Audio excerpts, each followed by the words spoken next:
But I first want to say something that I've started off with, throughout, and that is that I told you guys a few minutes ago that you're probably in the top 1% just being exposed to this stuff. And you'll stay there as long as you keep moving down this line.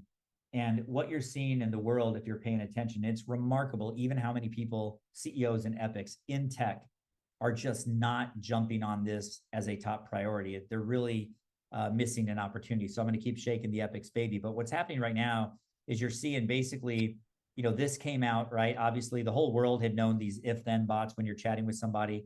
Then here comes ChatGPT. Then ChatGPT starts to be able to be customized to some degree, right? And people start to jump on things. And you guys are probably have all been right here. And what I was saying is that the next wave that's already starting to happen is that these customized bots would start to connect to other applications and be able to do these chain and maybe even act autonomously, which is true.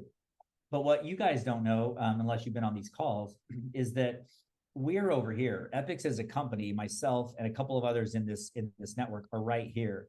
And we are pushing the edge of some really incredible stuff, some of which we announced to you guys, and I'm gonna touch this at the end, some really interesting stuff. So for example, inside of Epics, there's AI for precision health, 15 sciences, 2 pictures of you.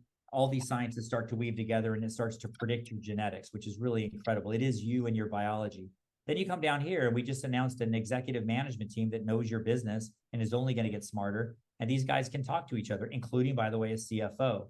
So we are dragging everybody here with innovations so that you can advance your life and you can advance business too. And the one thing that I have always said is that at the end of the day, you guys, have heard, or maybe you've messed around with prompt engineering to get AI to do certain things. And that is an art and a skill. And I was always telling people, like, half the time as we've been kind of pushing the edge of this stuff, half of your prompts are what you don't want to get back, right? After multiple times. But once you get the prompt right, you can rinse and repeat and build a website, or the content very, very quickly. But what we really want is judgment, because it's kind of like, to feel comfortable that this stuff is autonomous, managing your money, moving your money, you really want it to represent you. And this is like another layer of how do you have something represent you as a leader, as a business, and as an individual. And of course, the data is a big deal because, even from a financial standpoint, right? If you have crappy financial statements and you check it into AI and start asking questions, it may find stuff and start recommending things to you, which we've never had before as entrepreneurs at our disposal, but it's recommending the wrong stuff because your data is wrong. Now, the good news, ironically, especially with financial data, is that you can actually use AI to figure out what's wrong, which is good. And then you can kick into another gear, but you always got to be careful about this. So what I want to do is just hit a few of these things and just kind of show you where AI is showing